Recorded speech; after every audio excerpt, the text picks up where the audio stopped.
una strage continua, 2 vite spezzate nella notte a Fossalta di Piave, a perdere la vita un uomo e una donna bresciani che viaggiavano in moto, feriti ma non in modo grave 2 giovani di Spresiano.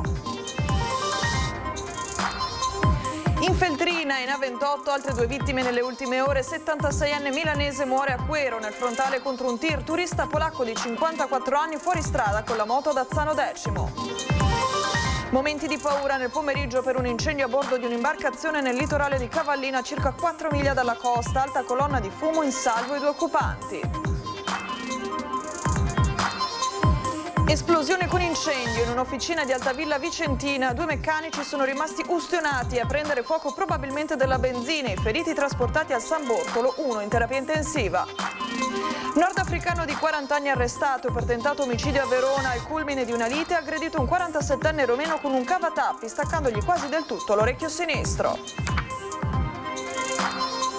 È uscita dalla terapia intensiva la 32enne colpita al volto e al petto con un acido gettato da un ragazzo che i carabinieri stanno cercando. La mamma, lei dice di non conoscerlo, il cerchio però si stringe. Picco del caldo e raffica di accessi al pronto soccorso per malori. Mercoledì la svolta, ma si temono eventi estremi. Primi temporali in montagna. Frana a Cortina e chiusa la regionale 48 delle Dolomiti. Il generale Vannacci a Vicenza per lanciare futuro nazionale. La difesa è sempre legittima, dice. Davanti a 400 sostenitori annuncia che il partito scenderà in campo con un candidato sindaco. In omaggio al regista veneziano Tinto Brass, sarà Col cuore in gola, girato a Londra nel 67, il film della serata di preapertura dell'83esima Mostra del Cinema. In prima mondiale la versione restaurata digitale in 4K. Buonasera e ben ritrovati con una nuova edizione del telegiornale. Tanta la cronaca, purtroppo anche 4 le vittime sulle strade del Veneto, a partire da Fossalta di Piave, dove 2 vite sono state spezzate nell'ennesimo incidente stradale. Lo schianto mortale è avvenuto lungo la provinciale 57 a Fossalta di Piave. A perdere la vita un uomo e una donna residenti nel bresciano che viaggiavano in moto. Feriti ma non in modo grave 2 giovani di Spresiano a bordo dell'auto coinvolta. Il tonfo ci ha svegliati, abbiamo sentito la moto passare e poi tonf, un'inchiodata, siamo usciti e abbiamo visto quello che abbiamo visto. È stato un boato nel silenzio della notte a svegliare Christian. Intorno a mezzanotte, lungo la strada provinciale 57 in via Argine di Mezzo, a Fossalta di Piave, una moto e un'auto si sono scontrate frontalmente. L'impatto è stato violentissimo. I 2 centauri, Maurizio Re di 66 anni e Barbara Brighenti di 59, residenti nel bresciano, sono stati sbalzati sull'asfalto, sono morti sul colpo. Quando Christian è uscito di casa ha capito subito che era successo qualcosa di gravissimo e ha chiamato subito i soccorsi. Quando ho sentito il tonfo sono uscito di casa e ho visto la macchina parcheggiata qui e la moto in fondo aggrovigliata dentro il guardrail e per terra c'erano i 2 centauri in mezzo alla strada. Inutile l'intervento dei sanitari arrivati sul posto anche con l'elisoccorso. Per i 2 non c'era già più nulla da fare. Conseguenze non gravi per i 2 occupanti dell'auto, 2 giovani originari di Spresiano, accompagnati in ospedale per tutti gli accertamenti del caso. Secondo una prima ricostruzione dei carabinieri di San Donà di Piave, l'auto era intenta a scendere dal cavalcavia in direzione Treviso, quando si è scontrata con la moto proveniente dal senso opposto. Resta ancora da chiarire cosa abbia provocato il violento impatto. Gli investigatori hanno sequestrato entrambi i mezzi e sono ora al lavoro per ricostruire l'esatta dinamica dello schianto, valutando anche la velocità con cui i veicoli stavano percorrendo quel tratto di strada dove troppo spesso i limiti non vengono rispettati. La gente comunque continua a sfrecciare. Abitando là basta niente e la macchina ci viene dentro in casa. Sulla parte alta del cavalcavia, nel momento in cui hanno la visibilità chi viene da una parte e dall'altra, si azzardano a fare i sorpassi.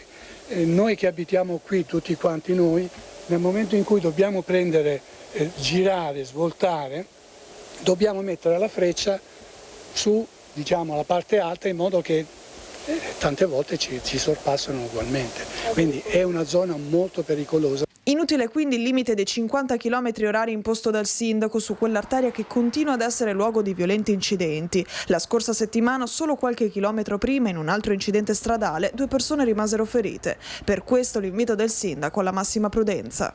Le insidie e i pericoli ci sono sia in auto, tanto più chiaramente in moto, ma anche nell'uso della bicicletta. Noi come amministrazione stiamo lavorando con i ragazzi su questo fronte perché è importante che comincino ad essere responsabili e consapevoli già da piccoli di quelli che sono i pericoli della strada. E tragedia anche sulla regionale Feltrina. In uno schianto frontale tra un camion e un'auto, il conducente dell'auto è deceduto. Inutili i soccorsi arrivati anche con l'elicottero Leone dell'ospedale Cafoncello di Treviso. La vittima, di 76 anni, era di Cinisello Balsamo. Il frontale è avvenuto tra le frazioni di Santa Maria e Quero, in comune di Setteville, e per l'uomo non c'è stato nulla da fare. Sul luogo, oltre ai sanitari, la polizia stradale e i vigili del fuoco. In corso di accertamento le cause del sinistro. E ora un altro incidente mortale. Perde il controllo della moto e finisce fuori strada lungo la A28 nel territorio di Azzano Decimo. Un turista polacco di 54 anni è morto in ospedale. Si ipotizza un malore alla guida.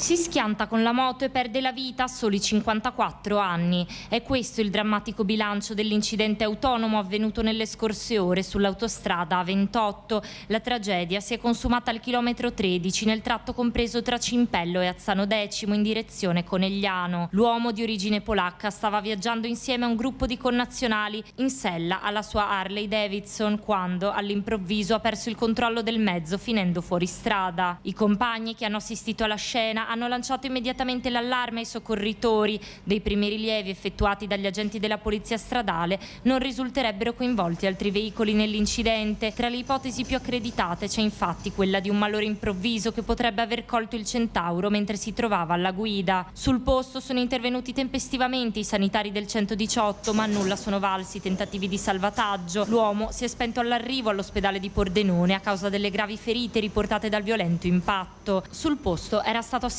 anche dall'equipe dell'elisoccorso regionale, ma la gravità delle sue condizioni non aveva consentito il trasporto al nosocomio in volo. Le operazioni di soccorso e i successivi rilievi per ricostruire l'esatta dinamica della tragedia hanno provocato inevitabili rallentamenti alla circolazione stradale lungo il tratto interessato. E torniamo a parlarvi della tragica morte di Filippo Cortivo, il quindicenne di Val Liona, investito e ucciso in sella al suo scooter centrato da un'auto ad Orgiano. Il padre Flavio denuncia: quell'incrocio è pericoloso, va messo in sicurezza. A me personalmente dal 10 giugno è cambiata la vita totalmente. Cerco di avere una forza interiore che è quella che mi dà mio figlio per continuare, visto la sua passione. Abbiamo fatto tutto, avete visto anche sui TG, notizie, filmati, quindi non so neanche io dove trovo tutta questa forza, però è una cosa che è dentro di me e io farò tutto per difendere e per onorare mio figlio, perché lui si è trovato qui in questo punto nel momento sbagliato. È l'incrocio tra via Perara e via Camuzzana ad Orgiano, il luogo dove il 10 giugno scorso ha trovato la morte Filippo Cortivo, il quindicenne promessa del karting veneto. Il giovane verso le 13 viaggiava in sella al suo scooter quando è stato centrato in pieno da una Fiat Panda che procedeva dritto e pare a forte velocità e non avrebbe fatto in tempo a frenare, lanciando il corpo del ragazzo ad una ventina di metri più avanti. Il conducente ora è accusato di omicidio stradale. Io l'ho fatta anche personalmente questa strada, ho provato a mettermi nei panni di mio figlio e anche di altri e vi posso garantire che se questa strada fosse stata messa un po' in sicurezza con un dosso, un limite di velocità o anche una rotonda al limite, questo incidente così grave non sarebbe successo. Ecco perché ora il padre Flavio, mentre riecheggia ancora il clamore dell'evento e la partecipazione di migliaia di persone al funerale di Filippo al campo sportivo di Val Liona, ha deciso che la morte di suo figlio diventi un monito affinché non succeda mai più un evento simile. Questo messaggio lo voglio fare a tutti coloro, le autorità, che devono intervenire prima possibile, perché qui se non si prende provvedimenti prima possibile può succedere qualche altro disastro. Questo sono convinto, io dico da papà che ho perso mio figlio e avrei voluto tanto che non succedesse, purtroppo è successo, però non deve più ripetersi. Ecco, questo è un messaggio molto importante che rivolgo a chi di competenza. E momenti di paura nel pomeriggio per un incendio a bordo di un'imbarcazione nel litorale di Cavallino, a circa 4 miglia dalla costa. La tempestività dei soccorsi ha permesso però di evitare il peggio. Prima lo scoppio di un'esplosione e poi una fitta e densa colonna di fumo, visibile anche a parecchi chilometri di distanza, attimi di terrore nel pomeriggio per un incendio che è improvvisamente divampato a bordo di uno yacht di circa 15 metri in navigazione al largo del litorale di Cavagliano Treporti davanti alla spiaggia di Cabararin, a circa 4 miglia di distanza dalla costa. Il decisivo intervento del conducente di una piccola imbarcazione del diporto è riuscito a mettere in salvo i 2 occupanti a bordo e un cane, illesi prima che le fiamme prendessero il sopravvento. Paura anche perché a bordo c'era una bombola di gas, forse 2, che avrebbero innescato l'esplosione, ma tutto si è risolto fortunatamente per il meglio. Sul posto sono intervenuti i vigili del fuoco, anche con i sommozzatori di Vicenza, personale della Capitaneria di Porto e Guardia Costiera di Venezia, del SUEM 118, ma tutto si è risolto per il meglio, senza feriti. Sono ricoverati in gravi condizioni all'ospedale San Bortolo di Vicenza 2 operai ustionati ad Altavilla Vicentina. In tarda mattinata i 2 uomini sono stati investiti da uno scoppio in un'officina nella zona artigianale. Incidente sul lavoro ad Altavilla Vicentina. 2 operai sono rimasti ustionati gravemente a seguito dell'incendio avvenuto in una officina in via Lago Maggiore della zona artigianale. Lo scoppio, innescato da un contenitore di benzina, è avvenuto poco dopo le 11. I 2 uomini erano ancora coscienti all'arrivo dei sanitari del SUEM, che hanno riscontrato parametri stabili nonostante la vastità delle ustioni. Entrambi sono stati ricoverati in codice rosso al San Bortolo. Per uno dei 2 le condizioni sono apparse critiche. La prognosi è riservata. E un 40enne di origine marocchina senza fissa dimora è stato arrestato dalla polizia di Verona con l'accusa di tentato omicidio aggravato ai danni di un romeno di 47 anni. In seguito a una lite nella tarda serata di ieri all'interno della biglietteria del parcheggio in piazza Cittadella, l'aggressore avrebbe colpito la vittima con un cavatappi. A causa della gravità delle ferite, tra cui il distacco quasi totale dell'orecchio sinistro, è stato chiesto l'intervento urgente del 118. Il 47enne è stato trasportato all'ospedale Borgo Trento in codice rosso. Il 40enne, già noto alle forze dell'ordine, si trova ora rinchiuso in carcere a Montorio. Ed è uscita dalla terapia intensiva la 32enne che la scorsa settimana è stata colpita al volto e al petto con acido gettato da un ragazzo che i carabinieri stanno ancora cercando. La mamma dice però di non conoscerlo e questo sconvolge ulteriormente. Lei la prima cosa che mi ha detto: sono viva. Però adesso per bene non si rende conto ancora della gravità del fatto che c'è stato. È proprio, cerca di sdrammatizzare. Perché anche ieri che l'ho vista le ho chiesto come stai, lei dice bene. Ho detto sai che stanno parlando di te, le TV. Ho detto mamma mia, per questa cosa, non capisce la gravità di quello che c'è stato. A parlare è la mamma della 32enne che la scorsa settimana è stata aggredita da un ragazzo che le ha lanciato addosso una bottiglietta contenente un liquido corrosivo a Peseggia di Scorzè. Ricoverata nel centro Grandi Ustionati di Padova, è uscita dalla terapia intensiva e fuori pericolo, ma la ripresa sarà lunga. Sono ustioni di secondo grado, più profondi un po' meno. Comunque l'importante è che sia uscita dalla rianimazione e adesso è in reparto in questa terapia semi-intensiva dove la stanno curando al meglio. Non ha leso né occhio né naso, perché il naso è gonfio esternamente sì, e né cavità orali. Hanno fatto l'esame all'interno, non l'ha ingerito, per fortuna. Erano circa le 21:30 quando la ragazza è stata aggredita mentre andava a trovare i suoi genitori. Presa dall'auto che era parcheggiata qui fuori dal cancelletto, ha fatto il giro per entrare nel cancello e lì l'ha aggredita alle spalle questo ragazzo, sembrerebbe giovane, piccolino, magro, col cappello bianco. Lei ha farfugliato qualcosa che lei non ha capito, si è girata e l'attimo che si è girata lui gli ha versato addosso la bottiglia, che dopo l'ha abbandonata qui, che i carabinieri hanno già preso e portato via. Poi è stata colpita tutte le parti che aveva scoperte, dal viso, la tempia, la guancia, il naso, fin qui, e collo, e torace, un po' il seno e le braccia, soprattutto quella sinistra. In un primo momento la 32enne non ha capito cos'era accaduto, solo dopo qualche minuto ha iniziato a sentire il bruciore fortissimo e a urlare. Ci ha detto, credevo fosse uno anche che mi chiedesse una sigaretta, per dire. Cioè le è piombato alle spalle, farfugliando qualcosa. Lei si è girata e l'attimo era a piedi, perché una signora che passava dopo l'ha visto scappare, non ha visto l'atto quando l'ha fatto in sé, però l'ha visto scappare a piedi. Anche la testimone è rimasta scioccata. Ho sentito un urlo all'improvviso, aiuto, aiuto, mi sono girata, ho visto un ragazzo che scappava e poi è sopraggiunto un altro ragazzo con il cane, guardavamo questa ragazza che si agitava, che urlava, brucia, brucia.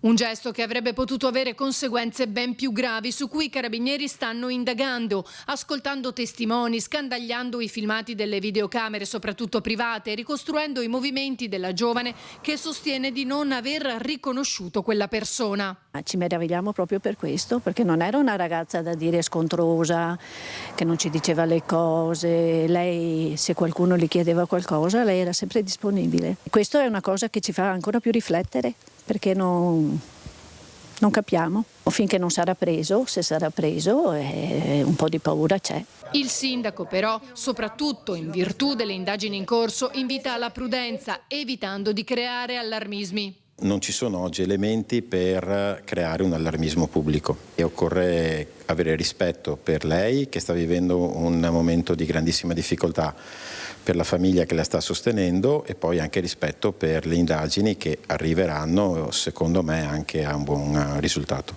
L'aggressore potrebbe avere le ore contate. E c'è stata una frana sulla strada regionale 48 delle Dolomiti. Il traffico è stato chiuso in entrambe le direzioni. I vigili del fuoco di Belluno sono dovuti intervenire nel comune di Cortina d'Ampezzo a seguito di un distacco che ha invaso la sede stradale. Per fortuna né persone né veicoli sono stati coinvolti. La circolazione è stata interdetta dalla località Pocolla e dalla cima del passo Falzarego. La riapertura al traffico sarà possibile soltanto al termine della valutazione delle condizioni di sicurezza e stabilità del tratto interessato da parte dell'ente proprietario della strada. Stroncato da un malore in canonica, forse dovuto al caldo, trovato esanime il sacerdote della parrocchia di Conselve. Le luci accese di mattina, le finestre chiuse con le tapparelle, nessuna risposta al cellulare. L'allarme è scattato sabato mattina e poco dopo la tragica scoperta il corpo senza vita di Don Gianni Masina era nella camera da letto della canonica di Beolo a Conselve. Nella stanza c'erano 2 ventilatori accesi. Il sacerdote aveva 84 anni e è stato stroncato da un malore, forse provocato dal gran caldo. Il suo corpo esanime già da molte ore. I soccorritori arrivati sul posto hanno stabilito che era deceduto per cause naturali. Sono stati i parrocchiani a dare l'allarme, notando l'anomalia delle luci accese in pieno giorno. Don Masina era molto conosciuto a Conselve, era stato parroco di Beolo e qui era rimasto e continuava a celebrare messa in supporto dell'arciprete di Conselve. È stato necessario l'intervento dei carabinieri per aprire la porta d'ingresso della canonica, chiusa dall'interno. Nella stanza dove si trova il corpo, 2 ventilatori accesi per fronteggiare le temperature torride di queste settimane. Il sacerdote qualche anno fa aveva fatto degli accertamenti che avevano evidenziato delle difficoltà cardiache e forse il caldo record di questi giorni ha peggiorato la situazione. E proprio l'ondata di calore che sta colpendo il Veneto sta per attenuarsi, temperature infatti in discesa da mercoledì, ma resta alta l'attenzione per le possibili grandinate e le forti piogge. Le temperature record di questi giorni hanno le ore contate. La nostra regione si prepara a un cambiamento significativo delle condizioni meteorologiche con l'ingresso di correnti più fresche che porteranno piogge anche di forte intensità. Martedì le temperature saranno ancora sopra la media. Da mercoledì però l'arrivo di correnti più fredde porteranno a violenti temporali e forti grandinate. Il tempo dovrebbe poi stabilizzarsi a partire da giovedì 2 luglio, grazie all'estensione dell'anticiclone delle Azzorre verso il Mediterraneo. Questo nuovo assetto favorirà un ricambio efficace anche della massa d'aria e un'attenuazione definitiva della morsa del caldo. con le temperature massime che si assesteranno su valori più gradevoli, compresi tra i 30 e i 32 gradi. Dopo 12 giorni di gran caldo che ha messo a dura prova il Veneto, assistiamo ad un cambiamento significativo delle condizioni climatiche. Già oggi possibili rovesci nei settori montani e pedemontani. Da domani, martedì, assistiamo ad un primo calo delle temperature e questo passaggio ad un clima più fresco è accompagnato ad una fase decisa di instabilità. Per la giornata di mercoledì è prevista un'allerta per fenomeni intensi con il rischio di possibili temporali e grandinate su tutta la regione. Vi raccomandiamo di seguire i bollettini ufficiali della regione, gli aggiornamenti e di adottare tutte le precauzioni. Da giovedì ci sarà un aumento delle temperature che saranno più adatte al periodo grazie all'anticiclone delle Azzorre. Raid di furti a Casoni. In un caso un residente si è trovato il ladro in camera da letto. Mi sono accorto che delle luci che viaggiavano di fronte qua al corridoio, la prima, poi la seconda sono venuti nella porta della camera e hanno girato la luce del cellulare e hanno preso il portafoglio e ho cominciato a gridare e là sono fuggiti. È ancora molto scosso Carlo Orso, che la notte tra sabato e domenica scorsi si è trovato un ladro in camera da letto mentre dormiva con la moglie. Quella di Orso è solo una delle abitazioni prese di mira dei malviventi in una notte che si può definire da incubo per i residenti di via Generale Giardino a Casoni di Mussolente, tra colpi riusciti e tentati nel giro di poche ore. Complici il buio totale e la temperatura elevata di questi giorni, che fa sì che la gente non chiuda del tutto le finestre, i malviventi hanno avuto gioco facile. In questo caso sono riusciti a introdursi in casa da una finestra al piano terra. La finestra è questa? Questa è la finestra, hanno messo 2 pezzi di mulietta della stendi biancheria, una qua e una di qua perché non venga giù. Hanno preso i secchi che c'erano dentro di indumenti sporchi, li hanno messi qua fuori, preso la sedia e sono saliti e entrati. E lei se li è trovati in camera? Io me lo sono trovato in camera. Avevano portato fuori le borse che c'erano nell'attaccapanni della moglie e messe là per terra, hanno tirato fuori e non hanno trovato niente e purtroppo sono venuti su. Quanta paura ha avuto? Abbastanza. Ho chiamato la polizia, è venuta su qua dopo un 10 minuti, quarto d'ora è arrivata e poi ha fatto il giro, è stata qua fino alle 3, 3 e mezza. Quando alle 3 e mezza è tornata indietro, mi ha portato indietro il portafoglio con tutti che avevano ritrovato qua a 500 metri più avanti. Dei soldi, fortunatamente solo 40 euro, non c'era più traccia, ma almeno i documenti e le carte bancarie sono state recuperate. Almeno 3 le persone che hanno agito, da quello che si può capire visionando le immagini registrate dalle telecamere della videosorveglianza di alcune abitazioni della via dove sono passati i malviventi. Cosa servirebbe di più? I controlli passano qua perché li vedo spesso i vigili, i carabinieri passare, ma c'è poco da fare. Quando si sospende le luci della strada loro entrano in azione e basta. Intanto le immagini saranno fondamentali per le indagini avviate dalle forze dell'ordine.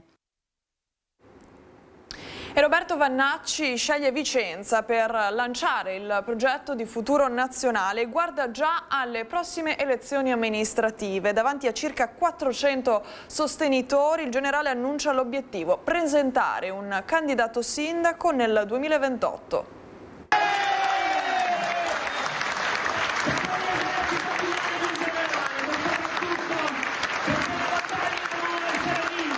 E grazie per dedicare questa giornata a Mario Ruggero, la cui vicenda è stata ricordata poco prima e che rappresenta un caso emblematico di quello che è la giustizia in Italia, come viene interpretata a causa di alcune leggi che non tutelano le persone oneste, in questo caso, non tutelano chi si alza la mattina per andare a lavorare, chi produce ricchezza, ma sembrano invece tutelare i criminali. Leader di Futuro Nazionale, Roberto Vannacci, dal palco del Teatro Comunale di Vicenza, davanti a oltre 400 persone, parla di sicurezza e spiega che Vicenza potrebbe essere uno dei laboratori politici del nuovo movimento. Sul palco anche l'ex parlamentare Alberto Filippi, organizzatore dell'incontro, e il giornalista Giuseppe Cruciani, oltre al consigliere regionale Gioe Formaggio. Vannacci ha annunciato l'intenzione di presentare una lista civica a un proprio candidato sindaco alle elezioni comunali di Vicenza del 2028. Ma l'emergenza sicurezza è stata il perno del suo ragionamento. Tant'è vero che proprio nel capitolo della legittima difesa noi estendavamo in questa proposta ai luoghi viciniori, il domicilio o il luogo di abituale lavoro, la possibilità che una persona potesse difendersi senza che fosse considerato colpevole, proprio prendendo in considerazione quello che è successo a Ruggero. E lo so, abbiamo scaturito un sacco di critiche, ma come? State legalizzando l'omicidio, state legalizzando la vendetta, ma non è così. Non è assolutamente così, e non ve lo dice un giurista. Io non voglio fare il giurista, e non è vero che c'è bisogno di un giurista per modificare le leggi. Sicuramente c'è bisogno del tecnico, ma come politico vi dico che invece c'è bisogno di un politico che porti avanti un principio, ovvero che se tu mi vieni ad aggredire, io ho il sacrosanto diritto di difendermi in tutti i modi possibili.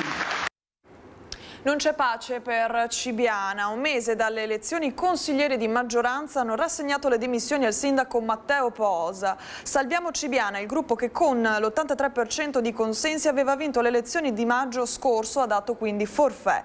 Il sindaco Matteo Posa ha trasmesso gli atti alla prefettura, a cui ora spetterà il compito di nominare nuovamente un commissario che gestisca l'ordinanza dell'amministrazione di Cibiana fino alle prossime elezioni. Ed è anche una corsa contro il tempo per migliaia di imprese venete. Entro la fine del mese dovranno versare all'erario 3,5 miliardi di euro. È una scadenza che pesa come poche altre, quella del 30 giugno per il sistema produttivo veneto. Le imprese dovranno versare circa 3,5 miliardi di euro tra IRES, IRAP e IRPEF, un esborso che arriva in una fase già segnata da difficoltà per molte realtà economiche. Non è escluso che una parte dei contribuenti scelga di posticipare il pagamento al 30 luglio, come previsto dalla normativa, pur con un aggravio dello 0,4% sull'importo dovuto. Un segnale di come giugno si confermi ogni anno uno dei mesi più complessi sul fronte fiscale, come sottolinea anche l'ufficio studi della CGA di Mestre. Intanto resta alto anche il nodo dell'evasione. Secondo le stime del Ministero dell'Economia, in Veneto il mancato gettito supera gli 8 miliardi di euro l'anno, all'interno di un fenomeno che a livello nazionale supera i 100 miliardi. Una cifra importante, anche se la propensione della nostra regione, ovvero l'incidenza del mancato gettito su quello incassato, è tra le più basse del paese. Negli ultimi anni però il recupero da parte del fisco è cresciuto fino a raggiungere livelli record, grazie soprattutto all'incrocio delle banche dati e alla digitalizzazione dei controlli. Tuttavia, grazie alle nuove tecnologie digitali oggi disponibili, è possibile colpire la vera evasione, quella che sottrae all'erario decine e decine di miliardi di euro all'anno e che, come ha più volte denunciato sia l'Agenzia delle Entrate sia la Guardia di Finanza, fa capo a soggetti e società fiscalmente infedeli che realizzano frodi IVA, utilizzano indebitamente crediti fiscali e occultano patrimoni e attività finanziarie trasferendoli all'estero.